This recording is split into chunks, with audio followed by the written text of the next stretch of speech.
السلام علیکم ورحمت الله وبرکاتو. زما عزتمند مسلمانانو ورونو او خویندو، تاسو به ښه الله دې تاسو ټول مسلمانانو سره زمونږ ښاد او آباد ساتي. الله دې زمونږ او ستاسو شرعي ضرورتونه د ټولو مسلمانانو د خپلو غیبو خزانو نه پوره کړي.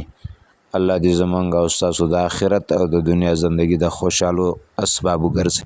زه تاسو ته په خپل پیج باندې در کومه کله نا کله مسلمانانو ته ورونو او خویندو ته داسې مشکلات راپېښ شي چې هغوی ته واده کولو کې څه مشکلات راشي، یا داسې جینۍ چې هغې د رشتې دپاره څوک راځي نه او ډېرې جینکۍ داسې هغه په کورونو کې یعنې بې اسرې پاتې شي.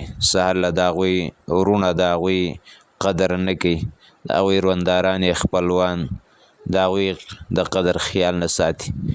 نو جوانان داسې ډېرې، نو الله چې د چا رشتې نه الله دې ولا بهترین رشتې نصیب کړي. خو که داسې هم داسې ډېر نوجوانان په دې کې مبتلا دي او کوم انسانان چې په دې کې مبتلا دي، زه تاسو ته یو بهترینه وظیفه ښیم او دا وظیفه ډېره اسانه او ډېره ښه انداز سره او په ښایسته طریقې سره چې یو مسلمان د دې اهتمام وکړي او هم داسې کسان اهتمام وکړي، الله پاک به د غیبانو نه د هغه مشکل ختم کړي او د رشتې انتظام به وله الله کوي.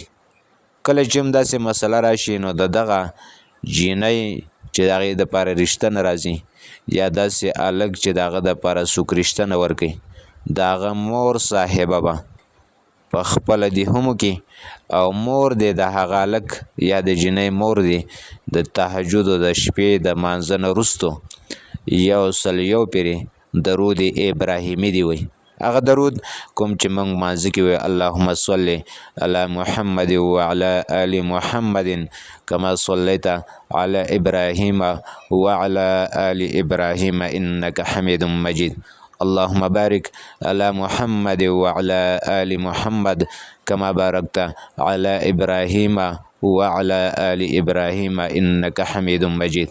دا وظیفه چې څوک کوي دا درود 101 پېرې او دا په تجربې سره تاسو ته وایم چې کله هم داسې نو د دغه جینۍ مور دی جینۍ دی په خپله یا هلک ته رشته نه میلاویږي، هلک په خپله د هلک مور د تهجد د شپې د عبادت نه وروستو دی د چربانګ په ټیم کې دا درود 100 پېرې د روزانه وي.